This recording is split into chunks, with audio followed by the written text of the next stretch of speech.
I believe failing is a blessing because failing is just a perception. Let me use a little analogy rather, to explain this to you.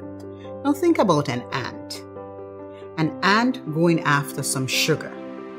And here you are. You can see the whole scape, but the ant cannot. It's only seeing that little portion of space that it is traveling in.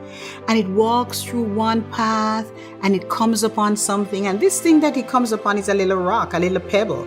That's what it is for us, a little pebble.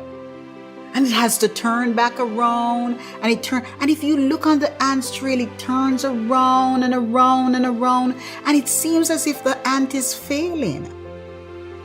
Put that in perspective with our own lives.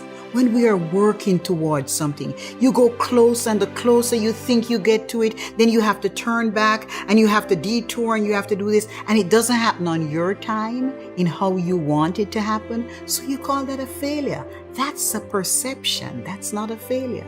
This is why I think failure is actually a blessing. Because when you turn back, you're walking on your path. The ant is going to get to the sugar in its own time, not on your time, but in its own time. You are going to get to where you should be in your own time.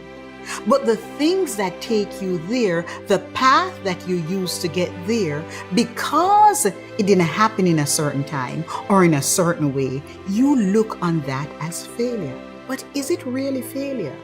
Or is it that thing that led you to possibly even a bigger and better goal? Because oftentimes that's what it is. This is why you can never, ever look on any one situation like the ant. You can't look on the pebble as a failure, bunking into the pebble. You just turn around and keep going, because your goal is the sugar. Go after your sugar. Forget the failure.